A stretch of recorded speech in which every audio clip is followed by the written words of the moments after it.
Rocket in the sky, catch your eye, please don't cry, wait goodbye. I survived all them dark, cold nights. Star, I am bright, I don't die, I won't lie. I'm just trying to be the best I could be and achieve my dream. Hello everybody and welcome to the Sober Stew podcast. You're listening to and watching an addiction recovery podcast.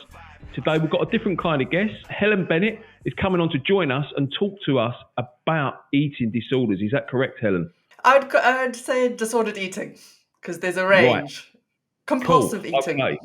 Now, listen, I'm a little bit green, shall we say, when it comes to these subjects. So anything that you can tell me today and the viewers and the listeners is going to be fantastic, actually, because some people class these things as disorders and some people class them as addictions. Where do you sit with that? This is completely personal, but I would absolutely park it in the addiction camp. If addiction to me is any substance or behavior that we use repeatedly, despite really wanting to stop, that in my mind, and I'm sure I've picked this up from somebody else, is used as a way to escape, numb, soothe pain. And so, eating disorders or disordered eating, if we're feeling out of control and people understand what it is to, whether they're struggling with something as obvious as, say, bulimia, which is what I struggled with, or whether they just find themselves coming home in the evening and despite all their best intentions, just heading into the snack cupboard relentlessly. And inside their minds, they're thinking, I shouldn't be doing this. I shouldn't be doing this. But they're just feeling that compulsion. That's when I just feel it's heading into that addictive territory and what's going on there. So we can dive deep into that. But I prefer not to use the term eating disorders because some people wouldn't resonate with that. And they certainly wouldn't be classified as having an eating disorder. But if they're experiencing that sense of out of control, that compulsivity around food, what's going on there? And that's where I can help. Okay, wicked. All right, well, let's learn a little bit more about you, Helen. Like, what's your background? You mentioned bulimia. So what happened with you? Where did it start, and where did you get well? It's a long story, but I'll keep it as short as I can. I mean, it's quite a simple story. And I must say, before jumping on this podcast, I thought to myself, Stu's interviewed some incredible people who've just got really, really traumatic backgrounds. And I was having a bit of a moment of thinking, is this really even that important? But of course it is, because while my background may not have had a capital T trauma, it was important to me, and I think a lot of people listening might resonate with this. So here we go. Thank you. So, I mean, I grew up in a good household with parents who loved me. My dad was very troubled and very angry. And as a little girl, I must have picked up on all of that. But as I grew up in the world of of media and body image and all of that, I started to wonder what was wrong with me. Why wasn't I lovable enough? And my young brain, I think, just started to look for reasons, looking for evidence. Why doesn't he love me? And why don't other boys love me? What's going on here? And understandably now I can look back and go, one of the reasons I found was, well, I'm obviously not thin enough or I'm not pretty enough. Now, I think a lot of people listening to this would resonate because obviously it's pervasive in society and it's still a big problem. But anyway, so I thought at about the age of 14, I would go on a little diet because, the salvation to my unhappiness and my non-lovability was going to be losing some weight. And I did quite well at it. I was losing a lot of weight and it felt good. And then at about the age of 16, I was at school and I was overhearing a couple of girls, really good looking, like the hottest girls in the class, talking about throwing up their food. And I mean, I was horrified. It had never occurred to me to even consider doing that as a method of getting rid of the food I'd eaten. And I don't think it was long after overhearing that I must have felt a bit desperate one day, probably because I was essentially starving myself and I was really hungry and I probably ate more than I thought I should, according to my diet. Next thing I knew, I was giving that a try, thinking this will be the only time this is horrific. What am I doing? But little did I know just how quickly it would become something that I couldn't stop doing, no matter how much I tried, to the point at which if I ate, I would get that intense compulsion to just get rid of it. It's a very complicated. I would get the feeling almost immediately. The guilt and shame of eating became shameful. because I didn't want to get fat. But it was more than that. It became a much deeper, I could look back at it now and see that eating became synonymous with being bad or not enough, or weight gain, or the potential of weight gain became synonymous with being unlovable, unattractive, not belonging, not fitting in. Of course, I was reaching, as any human being might, for a solution, and it was a very effective one. But I think this is where it goes. This is where it gets a bit more tricky. Is what it started off simply enough. I wanted to be loved. I wanted a boyfriend. I was trying to solve a problem. Came to be something that actually helped me cope with my feelings. Eating, we all know, we eat for comfort. Fair enough. But what I didn't expect, and I don't think anybody listening might imagine, is that getting rid of your food, whether it's through purging, or I've never used laxatives, but I've heard my clients say something similar, or over-exercising, that was definitely one of my methods as well, was also an emotional release. It was a way of processing and dealing with all the emotions, and it became the go-to for not just a few emotions, but all of them. I really got trapped in this vicious cycle, which took about 20 years to break. And that's a whole nother story, but to just put a 20-year horror story into a nutshell, it was a very simple beginning, leading into behavior that I had no sense of just how hard it would be to stop, with all the shame and the silence of what was going on, not knowing how to stop it. I went to therapy, that didn't work, and just feeling completely and utterly out of control. I was so disciplined, intelligent, hardworking, but this was one thing that no matter how I tried, I just couldn't seem to get a handle on it. And it was just devastating, mentally, emotionally, everything, because I just thought, I'm a terrible, terrible person, because surely I should just be able to stop. Surely just stop. And this wasn't that easy. So, of course, I had an extreme version of disordered eating, or I had an eating disorder, no bones about it. But I think a lot of people listening might resonate with that feeling of out of controlness that can happen with food, or trying to compensate for the food we've eaten, whether that's through exercise or intermittent fasting, whatever the latest fad is, and just feeling trapped in this vicious cycle that we can't break out of, no matter how much we try.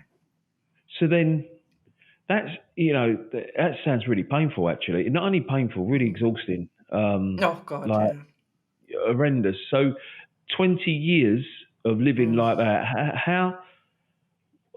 I'm assuming there's a rock bottom somewhere at the end of that 20 years. Where what did that look like? There wasn't really, but you know what? There was, I think, a lot of puzzle pieces. I was searching for answers always, because I was wanting to escape. I didn't have any desire to continue. I just didn't know how to stop. And I think I got lucky that a few things came into my life that put me in a position where, when the aha hit, I already sort of had some of the tools to start figuring stuff out. So that sounds a bit vague, but so I'll get into the nuts and bolts of it. I had an aha moment where my business is shut down, and I just knew that I needed to find a solution to this before starting whatever was next, because you used the word exhausting. It was so perfect. It was exhausting because I was living a life on the outside, presenting to be fit and healthy and all the things, but behind the scenes, it was an absolute nightmare. I thought, I cannot start something new until I find a way to solve this problem. This needs to be my top priority. I'd always put business first, and this was going to be it. And I was lying on my bed one day, listing out all the things I was going to do to stop out of control eating and purging. And I was like, right, I'm going to calorie count. I'm going to be so disciplined. I'll never put a bad thing in my mouth. All the things that make sense. And I heard this voice. It was my own voice, but I heard it just come in saying, I just want to eat when I'm hungry. I want to stop when I'm full. And I don't want to think about it all the time in between. And as I had that, which seems obvious, but as I had that, I realized, but Helen, that's not at all what you're doing. You're cheating hunger, you're calorie counting. You're not actually eating what you want. You're eating what you think you should eat and what's healthy. And, so what's going on there? And that led me slowly into the direction, paired with some wonderful coaches, and YouTube was now something that was more accessible. So I sort of stumbled into things that helped me figure it out, so to speak. Wow. And the coaching side of things, was that like a counseling, like a talking therapy? I'd done a lot of therapy, and I had great therapists who had really helped with some of the self-worth and the pain and the healing and the forgiveness with how this had all manifested. But I think what they weren't able to help me with at the time was just some practical tools. How do you stop? I'd been to AA meetings. I was trying everything, Stu. I was like, Really? somebody show me how to stop. I was giving my power over. I was doing whatever. But what I actually needed was some practical tools to do those things. How do you eat when Yeah. you're hungry? What does hunger feel like?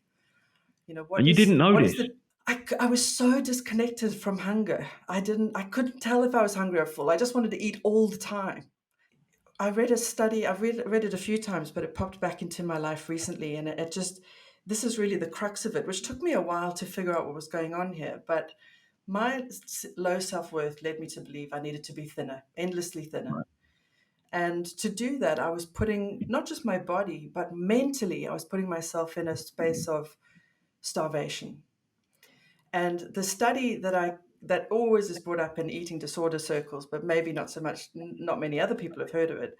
It's the Minnesota semi-starvation experiment, where after World War II, they took a bunch of very healthy men who had no history of mental health issues or eating disorders or anything like that. And they volunteered to be part of a study where they would be semi-starved so they could understand the effects of starvation on prisoners of war and people in the concentration camps.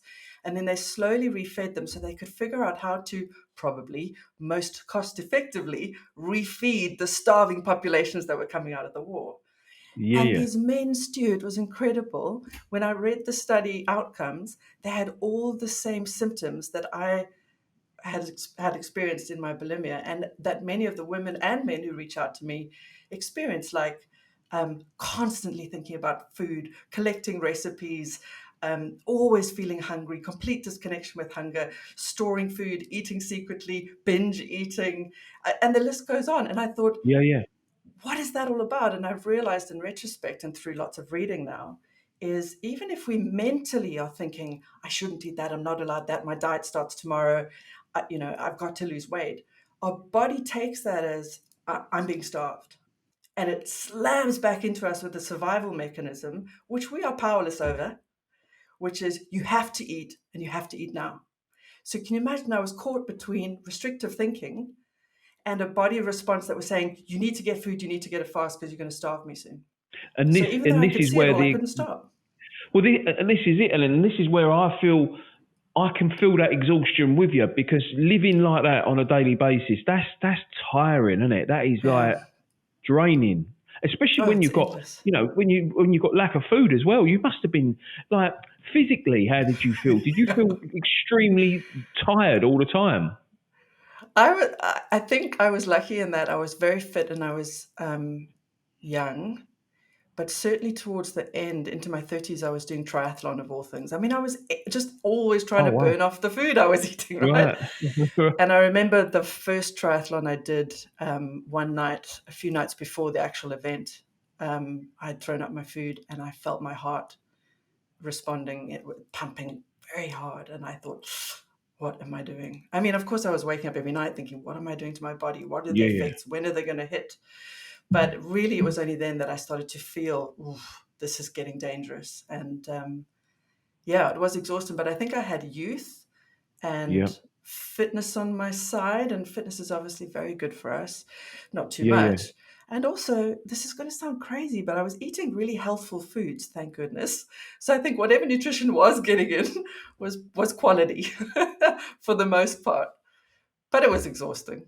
This is my question, Helen, because you've mentioned your low self-esteem, and I just want to try and picture this in my head, because when I speak to addicts who have got maybe a spiritual malady, we talk about low self-esteem and a high ego. So I'd like to know, when you was living with that going on, what was your ego like to the outside world? To the outside world, Mm.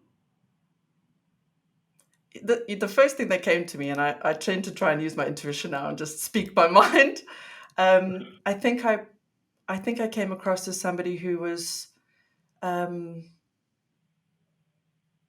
kind, hardworking, tense, and confident. Yeah. maybe a bit bossy sometimes, Yeah. probably. Yeah. But I didn't come across as overly confident, I don't think. Okay. But But I don't think inside, you how could did? have guessed Yeah. what So I how was was. you feeling inside? Was you the way you was presenting yourself to the outside world? Was you feeling that inside, or was it the polar opposite?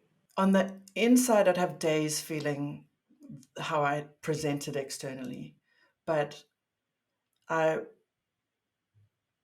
I was battling two things: the shame of what I was doing, which was corrosive and frustrating. And of course, that corroded my self worth as well, because I must be a terrible person. I'm wasting money, I'm destroying my body, all of that. But also, this feeling of not enoughness was all pervasive. I didn't really know it until I can reflect on it now. But I always felt not thin enough, not clever enough, not intelligent enough, not wealthy enough, not successful enough, not beautiful enough, not, I mean, the list was just endless. And Yeah. it felt like everything became a compensation for that. He's Yeah. called it a spiritual malady, that not enoughness, that void. Yeah. That's it. The Yeah. spirituality and the way you've just described how you felt was the same as how I felt from a young child growing up until Mm. I found recovery from my drug and alcohol, same difference, drug Yeah. addictions. Yeah, it felt exactly the same, exactly the same. Yeah. And this is what I was trying to gauge here. Did we feel the same? You know, did I? Did you present to the outside world the way I was presenting, and was you feeling that? And I feel like we were with pretty Yeah. similar people with those emotions that we were trying to deal with, or not letting anyone see. Yeah. I think you've nailed it. And that's why I feel like this is all same, whether we call it disorder or addiction. It's what have we reached to cope with that horrible feeling of I don't fit in, I'm not good Yeah, enough, I'm going to be rejected. If they really know who I am, they'd never love me, and I see it in every single person who reaches out to me, whether it's somebody who's just having the occasional snack accident in the evening to somebody who's struggling with something so aggressive as bulimia. It all seems to root when we whittle it down, we take the layers off and we do all the work and we get the practical stuff rolling. Then we start to see the things that are driving those final urges to escape. It's almost always going back to something from childhood, which triggers that feeling of, I'm going to be abandoned, I'm going to be rejected, they won't love me, I've got to do anything to fit in or be loved. So yeah, I think it is the same. well, yeah, yeah, exactly that. And now I'm looking and thinking of what you said, that where you feel that your triggers may well have come from your childhood, with with your father, and then boys after that. Did you go back and look at that, and then work on what you think was your trauma? Did you work on that to put this behind you? Oh yeah, I think I still do, because Right. those it's so painful, that feeling of what if it's true? What if I really am not enough and that means I'm not lovable? If what if it So I think we're wired to be looking for evidence to kind of protect us from that abandonment or that rejection all the time. I think that's just human nature. So, but I think this is where I got so lucky, is that I'd had some great therapists who'd helped me work on that and start that forgiveness process through my dad, and really look at where I'd come up with these narratives that I wasn't Yeah. lovable and how I developed these kind of false equations. So that when I started to do the more practical stuff, it was quite easy because I'd already done that work. Whereas when I meet somebody, sometimes they haven't had therapy. So we start with the practical stuff. We get some wins under there. They're starting to change their relationship with food and their body. And then, bam, we see, oh, there's the trauma. And I mean, I say this and I'm giggling because it's No. then about playful curiosity. Whoa, what made us think that thought? Or what made you reach for that thing in that, with that feeling? Where's that feeling coming from? Yeah. And Yeah. that's where it gets exciting, because as a coach, then I know, oh yeah, we're getting into the dirt now, we're getting into the weeds, because this is where it all began, and now we're getting to the root cause. Because if we Yeah. don't, and maybe you see this Stu all the time, if we don't start to unravel and unpick that and start to heal that, then people just start reaching for the next thing. Yeah, I mean, I Yeah. had a client who suddenly started shoplifting out of the blue. I was just like, what's going on there? And so Mm. we've sort of realized, oh, it's because she's still feeling a certain feeling that was coming out of childhood that we hadn't really This is noticed it. or picked up on yet. And then she's wanting to change the way she feels. So, Exactly. if you're not using the behaviour that you've always used because you've learnt coping mechanisms from that, for that, whatever it was, and you're growing out of it. But then you can act out in different ways, can't you? And this is, there's so many different ways out there that you can act out in to change the way you feel. Sex, Yeah. lust, porn, food, alcohol, Work. cocaine, drugs, women, internet, Yeah. men, work, bang, bang, Yeah. bang, bang. Like, Jesus, man, there's so many things that you can fixate on to change the way you feel. So yeah, for me, I think it's fundamental that you look at what the root causes are and work on them, so you don't need then to change the way you feel externally by using a substance or a thing, because they're all dangerous. Yeah. And I think chasing weight loss for so many men and women, or women and men these days, is one of those. If I could just, first of all, we get a great big kick from losing a bit of weight and feeling fitter, which is great. We're not saying it's a bad thing, but it becomes that endless chase for thinner, because thinner will make me feel better. And if I'm thinner, then I will be happy.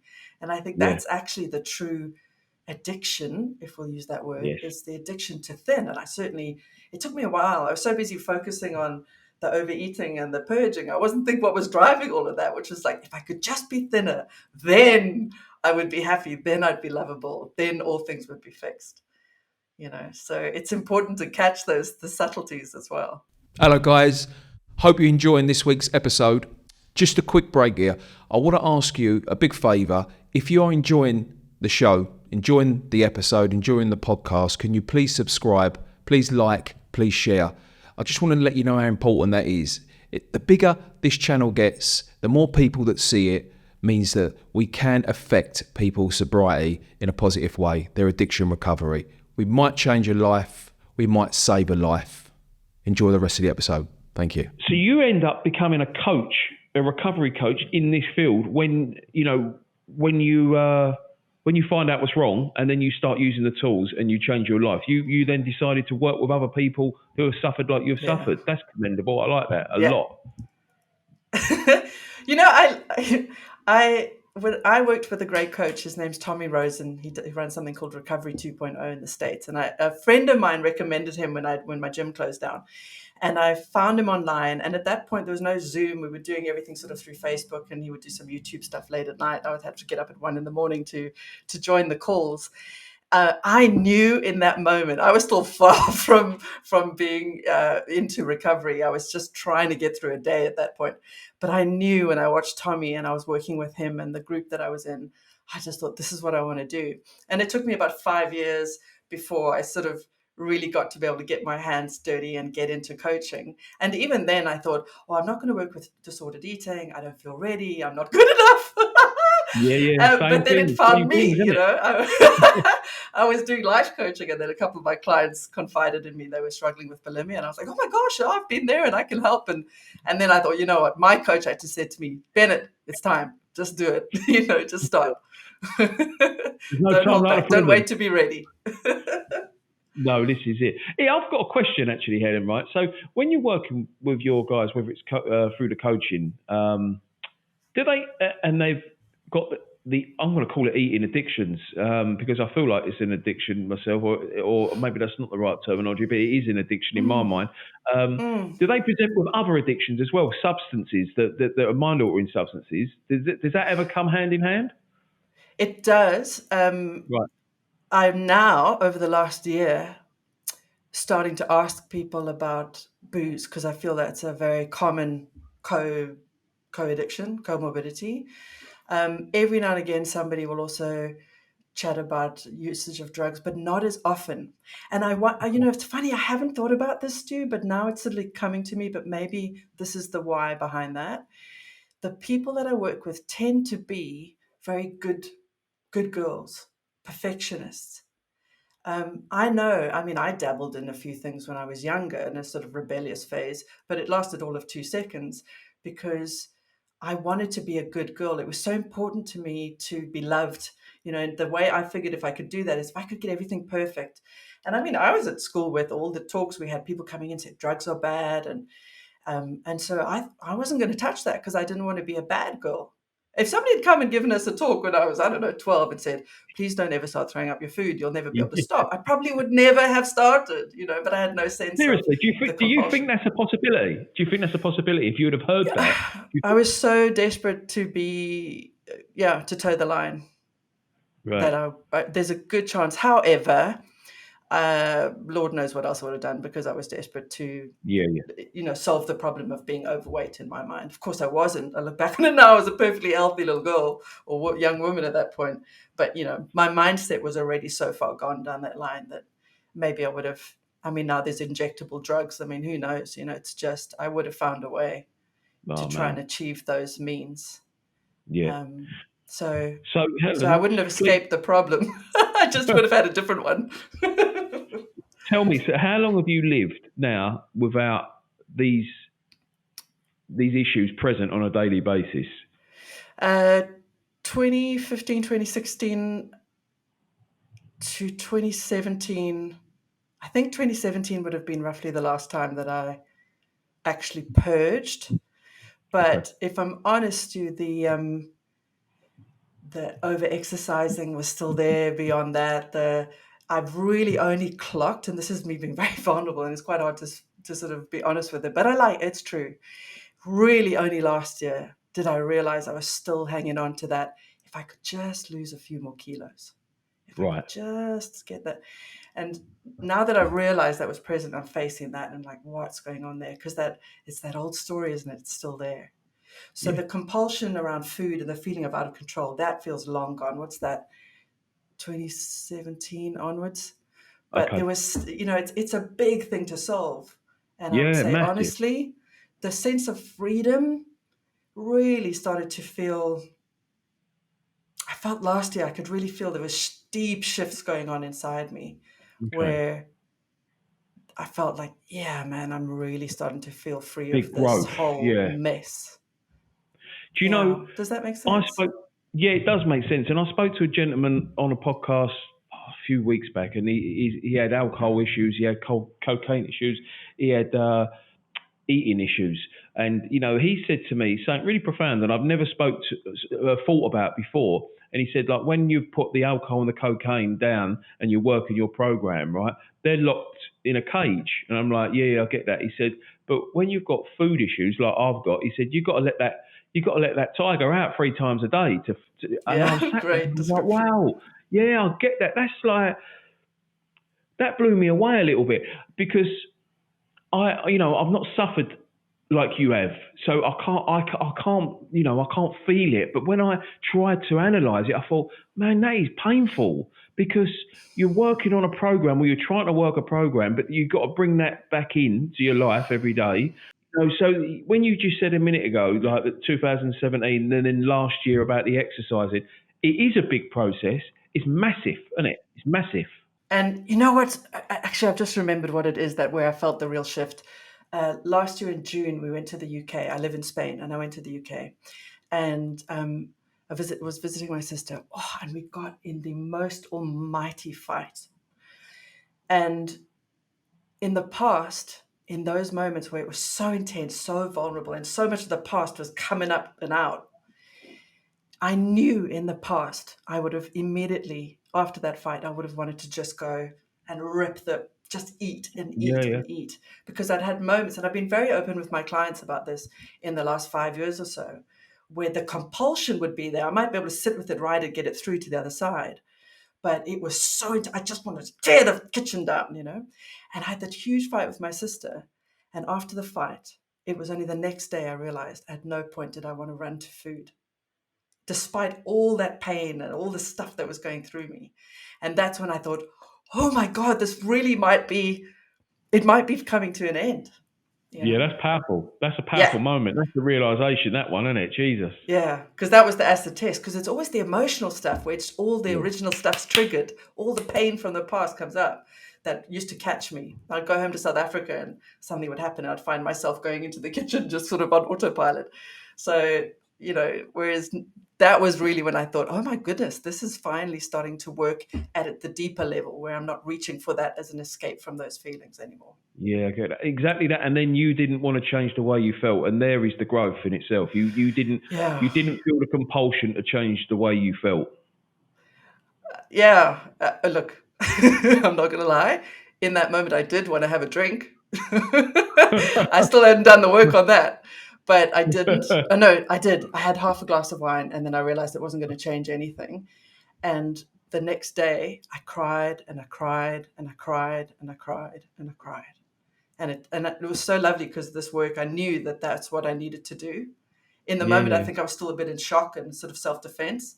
But the next day, all of the emotion just started coming out of me. I was getting memories from childhood and the whole thing. I'd actually forgotten about this until we started speaking. But yeah, that was a big, big moment. So, but yeah, the compulsion to get away from the pain was there. But it didn't make it But old behaviour wasn't there. Old behaviour in reaching for the cupboard and eating whatever you can eat. That didn't happen. Yeah. So there's your growth. And, that's like you say, that's a big turning point for your recovery, isn't it? Absolutely. Yeah, it was a real feeling of, yeah, man, because I'd believed it was possible, but because every now and again something would come up and trigger the compulsion, even if I didn't engage in it, I did think to myself, well, maybe I'll have to handle these every now and again for the rest of my life. And that would be okay because it was a far cry from where I'd been. But I tell you what, that was a moment of like, yeah, the work's paid off. So when I work with people, and back to your thing about, dealing with the tiger 3 times a day, yeah, food's really tricky because you do have to eat. And even if you're in the best space of mental health, just the eating alone can trigger the habitual desire to keep going. Even if you're in the best frame of mind, even if there's nothing emotional going on, if you've done it thousands of times, every day at 5 o'clock, you come home, you open the snack cupboard. If you've done that year after year after year for decades, then those habits can take a while to break, even if everything else is going swimmingly. And so there's a few puzzle pieces that all need work simultaneously, and it does take time. And we've got to be very patient and playful and willing to make mistakes as we work with food recovery stuff, because it's messy and it's not going to be perfect. No, listen, and any recovery from anything, you need to make mistakes because you need to learn from them, and that's where growth comes from as well, isn't it? And I want to know what your opinion is, Helen, on how big of an issue in society do you think this is? Oh gosh, I worry that it's a lot bigger than we can possibly imagine. Because since I've started speaking openly about being a coach who works with women with bulimia, working with disordered eating, I can't tell you how many people then say to me, quietly, usually on the side, very rarely openly and in public, but will say, especially, I know I don't want to give away any names, but or imply anybody, but it's amazing how many people will say, yeah, I struggled with bulimia. And I'm like, really? Crikey, because I didn't know a single other person until I started speaking about it, or working with people. But disordered eating, people who are feeling compulsive and out of control, that feels like it's very prevalent. And I think people just feel so ashamed that they can't control their food relationship, that they don't really tell anyone about it, because they had the same thing I had, which is, I should just be able to stop. What's wrong with me? Why can't I just not do this? And so I think people are very quiet about it. This is what I was going to say. This is what my thinking is here. As we've been talking, it's like when you talk about shame, I'm trying to look at this, when I went to Alcoholics Anonymous for my first meeting 19 years ago, and after that first meeting, I got a little book, given a book. It was a where to find book, and there was meeting after meeting after meeting after meeting. Blessed, there was meetings on every day in and around East London, where I'm from, into Central London, into Essex, meetings everywhere, right? So that community, that support group, helped me and it helped me by showing me where these other meetings were, where there was like-minded people who were trying to recover. I'm thinking that, like you just explained, that you were shocked when people share their history of bulimia with you. There's not a similar recovery program around for this, is there? No. And what's worse is, I think a lot of the behaviors that trigger, because some people come at it from an emotional perspective, but some people begin this journey of disordered eating because they're so heavily restricting, like the men in the study, right? And they start losing control because they're in this constant space of restriction. And the problem is the media is often reinforcing the very things that, I mean, dieting's like we're all supposed to be on a diet, we're supposed to lose weight, but it's not true. Not for everyone, but we all sort of feel like we should be. So unfortunately, the more people are trying to lose weight and doing all these things, all for good intentions, it can create more of the very thing they're trying to stop and often make it worse. I mean, I think diets have a 98% failure rate, which means 2% of people continue to, keep the weight off. And more often than not, the weight is regained. Of course, it makes sense now because we become so obsessed with food because our body's been starved on some level that the weight comes on more because the body's got it just in case you starved me on Monday, I'm going to make sure you got a bit on board extra. So unfortunately, it creates more of the problem, and feeling out of control with food is sort of synonymous with being lazy or no, mostly lazy. Yeah. And it's just not true. Yeah, I get that. And so nobody's talking about it. So no, there's not enough help out there. No, there's not. No. So how does the awareness for this become more in the public eye? Like, what has to change? Because it's a secret, isn't it? This is what I'm gauging here. It is a secret. I mean, I was dealing with something very aggressive, and I was keeping it very well hidden. I mean, people very close to me didn't know. And even if people were asking, I'd probably have lied because I felt I didn't know how to stop anyway. So, and I had a really big problem. So I think the secrecy of what's going on, the eating in the car, the eating when everyone's gone to bed, the sometimes even trying to get people out the house so that they can eat, is happening so much and so secret because it's so shameful. Nobody wants to say, I feel totally out of control with food, or I'm binging in the evenings. Nobody wants to share that. I think this is the kind of thing that gets more messaging out there, but we're a long way from it from people feeling comfortable talking about it because the messaging is predominantly screaming at us, you need to be more disciplined with your food. So who wants to go, hands up, I have a problem there. Helen, listen, this is why I go back to what I said to you a minute ago, that I commend you for working within the field that you have had issues with, because this is, to me, this is the way that we do promote acceptance. And then once, people to talk about it, own the truth, because I've always been told in my recovery that my secrets keep me sick. Yeah. And that to me is a fact. The more secrets I keep inside, the more sick I feel. So it's all about talking. It's all about being honest, and it's all about having that platform to do that. So if that's with somebody like yourself, who's a recovery coach, and somebody comes to talk to you because they've found their courage, and that's fantastic. Because without people like you, where would you go? I don't know. You just hope you stumble across it on social media, I guess, and start following people who understand and get it. But that must be hard to find unless you know what to look for. Yeah. I agree. And people don't. And if people are keeping secrets and they don't want to talk about it because there's a shame element wrapped around it, then there ain't going to be the masses there, is there? So listen, kudos to you for coming on here and other podcasts like you do and talk about it openly, because I feel like it's a massive part of change. Things need to change. Well, thank you, Stu, because, you've been open to having me on, talking about something which, you felt that you didn't really understand it. And I love that you were open to having this conversation, even though it might have seemed a bit odd when we started talking. But I appreciate it because it really, I'm not a big fan of telling my story about bulimia, even though I still do it, because, I got to go home, look people in the eye. Now they know. So I still carry a bit of that shame, but the more I do it, the easier it is. But at the end of the day, I don't personally feel shame about it anymore because I get why it was happening. And I have so much compassion for that young woman who was just doing what she could to figure it out and be loved and then cope with all of her emotions. And so whenever I meet anybody struggling with this, I'm kind of glad I had such an aggressive version of this, because I can say to somebody legit, and I'm sure you know exactly what I mean, I can say to them, you can tell me anything and I will have no judgment, because actually I've done some horrific things and I will have nothing but love and respect for you no matter what you tell me. Do you know, I say that, I've said that to every sponsor that I've worked with over the years, and I say it to people now, like, whatever you tell me, don't shock me, ever. You know what I mean? And I think to this day that nothing that I have been told has shocked me.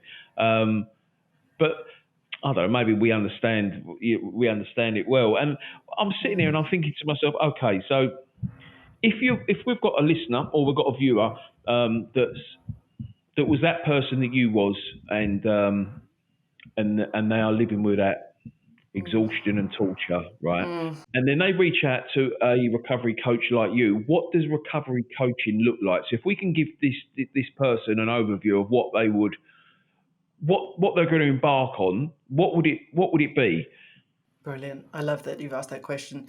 So whether they're struggling with something something simple like overeating in the evenings, or whether they know they got a big problem like I did,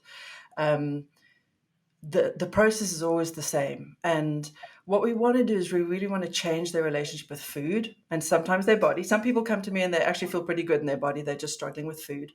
More often than not, there's changing your relationship with the body. And what that looks like is being able to start to cultivate a really relaxed relationship with food again. Can I feel when I'm hungry? Can I stop when I'm full? Can I get really good at not worrying about it in between and having trust that my body can guide me? I mean, if we listen to our hunger and we honor what it wants, it's going to be fine. And we may not know that coming in. It might be a scary thing if we keep losing control. But we start there with the practical stuff. Let's get hunger and fullness dialed in. And then when we're noticing, like after a fight or after something happens, the urge to eat got nothing to do with hunger, because now you're so dialed into that, oh no, that's not hunger. I can feel that's not hunger. What is that all about? And that's where we get into the weeds. And that's usually a combination of looking at the narratives, the stories we're telling ourselves, the beliefs that we've held and where they've come, and paired with, because they're not separate, they work in tangent. How do we deal with those emotions? If we've been taught as young children, you can't be angry, be seen and not heard, or whatever the case may be. How do we even express anger or even feel like we're allowed to have our anger or our opinions? How do we put down a boundary? How do we say no when we've people pleased our whole life and we could actually be rejected? And these are the kind of things we work on. So the food, the getting connected with our body again is almost the easier piece. It's kind of the 80-20. It does a lot of the needle moving. And it's very exciting for somebody who's felt obsession and compulsion for decades. And then we move into the deeper, the work. And that's the stuff I love. You can hear, but that takes a longer time. So we've got to be patient. Yeah. Okay, no, I get that, and that sounds amazing. And as you're explaining that to me, I'm visualising you when you was back at school, listening to those two girls who started talking about bulimia as well. So the thought I've had then is that when someone comes to you and they present themselves to you, did this start for them like it did you back then, or is it something that on an average, should we say? That's an hard one to answer, I know, but where does it normally start? 9 times out of 10, it all starts in childhood, long before the first diet. Okay. And that's where we get back to in the end. It's like, spoiler alert, always. We're going there. Back there, man. Back there. But a lot of people do come from a restrictive sort of dieting background, and not everybody, but certainly, regardless of whether they've been dieting or they haven't, and that's tripped off their disordered eating, the pain that triggered the disordered eating always roots back, usually to 4, 5, 6, 7, those very formative years where those first beliefs kicked off. And you mentioned to me earlier that if somebody had come into your school and give a talk about that, being a good girl that you was, you may well have not have done it. So my question now is, because I'm trying to think all the time here of helping. Are there people that go into schools and discuss this? I know there is, where people go in and talk about drug and alcohol. They talk about ended up in prison, criminality, knives, etc., etc. I know all that goes on, which is fantastic work, like wicked work. But does this go on as well? I can't answer that. I don't have kids, and so I'm not really involved in the school system anymore. But I imagine there's a lot of talk about body image and things like anorexia. Maybe they even talk about bulimia now. I know when I was younger, Okay. people spoke about anorexia. As I say, I couldn't have conceptualized of throwing up my food when I was younger, so that I clearly not heard to talk about it. So I'm sure there's quite a lot of that. And here's where I think it's so tricky is really the solution is you're lovable just as you are. Yeah, man. Now you Yeah. tell, a 12-year-old, 13, 14-year-old that, and I can imagine that the words would be coming out of the mouths of the speakers but actually Yeah. they must be thinking, but I'm not because ... And that must be so challenging. So I think the real work comes in family, in parenting, in the way we talk about other women or other men, the way we objectify them as adults in front of other children. And because I don't have kids, but there's no way I'd want any little girl or boy around me to ever doubt their lovability based on their looks, because I know where that leads. Oh, and this is the other big one. This is so important: is if we're objectifying ourselves as women. Oh my God, I've got such a big tummy today, or as men, and we're Yeah. showing them that our lovability, our self-worth, is based on our appearance, not our health, but our Yeah. appearance. Yeah. We're showing them that we don't love ourselves when we've got a muffin top, or we don't love ourselves. And children immediately internalize that as, well, then I'm not lovable if I have a muffin top. Or maybe that's why Yeah. Doodah didn't want to talk to me today at school. I That's the get that. biggest danger. So I think it actually starts with us, doesn't it? Do you know what? Yeah, and sadly, I am a parent, so I will put myself in his place. Us parents have got a lot to answer Mm, to for many, many, many things for many, many, many years as well. And you're right, because I've had this chat with someone else recently talking about going into schools and talking about addiction. And if you're feeling a certain way as a teenager, it don't matter if I really come in. There might be the odd person who gets from this, but if I'm feeling a certain way as a teenager, like I felt, and you come in and started talking to me about bulimia, or someone else come in and started talking to me about cocaine or alcohol, I'm doing it anyway. I think if I feel a certain way, and the only solution for me not to do that is to have an outlet of talking honestly, I think, and then that's where that internal growth comes from.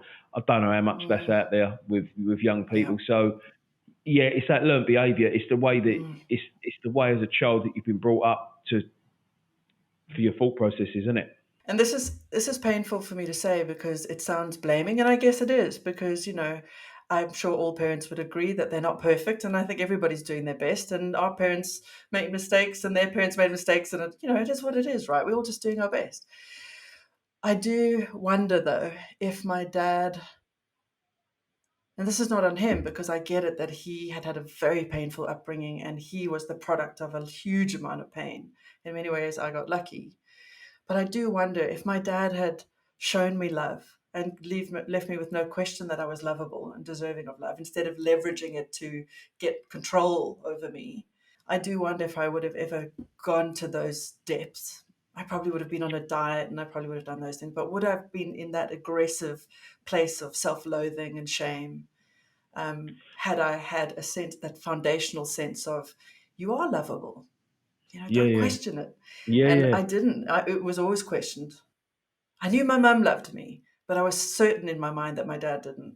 I suppose, Ellen, that's an answer that you'd never know fully. But Never. No. on the flip of that as well, on the flip of that, the person that you are sitting there today, and the Mm, history that you've gone through, and the struggles that you've had, and the growth that you've had, right, mm, makes you who you are now, doesn't it? So that mm. I look back and I go, do you know what? Maybe it's not even relevant because I'm happy who Oh, I am here today. exactly. Do you see what I'm Yeah. saying? So it's like, you know Oh, what? absolutely. And And I funnily can enough, I mean, answer. that sounded like a dig at dad. But you know what? No, His no, it didn't strength. want My to dig. dad was such a strong man, and I've always believed that his rebelliousness and his strength is actually the very characteristic that helped me fight and persist and be resilient, because you have to be. You keep making mistakes, you keep binging, keep purging, what the hell's going on? And that like desire, that drive that he gave me is the very thing that got me where I am. And while I There you wouldn't go. wish it on anybody, I am grateful because I get to be maybe one of the very few people who has started to cultivate a deep sense of self-respect on a bad day and love on a good day. And I'm not going to be a woman who goes to my grave thinking, oh, I'm so fat. I'm just not going to be that woman. No, exactly. You know? Which is great. This is it. And you're put in a position now as well from your experiences to help others, which is, which in itself is fantastic as well. So, I believe we're all here for a reason. And sometimes when you're going through that pain, you don't know what that reason is. But when you look back and you can go, there's the reason. Do you know what I mean? There's the reason. Always. I've got one last question for you, Helen, and maybe we've touched on it, and maybe we ain't. But if I'm sitting there watching this, listening to this, and I am struggling, right? And I know that you've explained what goes on within coaching, but I want one piece of advice for somebody that's listening, because there will be someone listening to this or watching this that is struggling with where you've been. What would your advice be? I don't know if this is advice, but maybe it's something they need to hear. Don't wait to be recovered to give yourself the gift of feeling enough. You're lovable with the mess.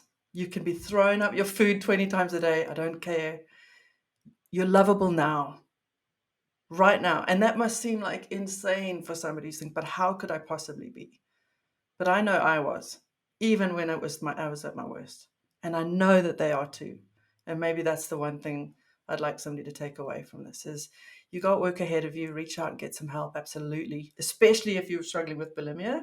This is not something that's easy to do on your own. I had a lot of help along the way. But don't wait to be there to start to feel you deserve love, care, respect, at the very least from yourself. Just start now. Love yourself all the way along the journey. That's the key. Wicked. It's a bit Helen, cheesy. thank you very much. Thanks for coming on the show, Helen. Thank you. Thanks to you. Guys, I hope you're enjoying the Sober Stew podcast and the episode today. Listen, I'm asking for a massive favour here. If you like the show, you like the podcast, and you feel like you're getting relevant content from it, please like and subscribe and share the channel, yeah? The way I see this is the more people know about this channel, the more chance we've got of spreading the message of recovery. And that might change one person's life. And if we do, that's enough. But let's look at it in a different way. If we save one person's life, that's massive. Please like, share, subscribe. God bless. Be the best I could be and achieve my dreams. They ain't really been where I've been. They ain't seen what I seen. They ain't felt what I felt. And the smartest thing I done was reach out for help. Now I'm flying by myself.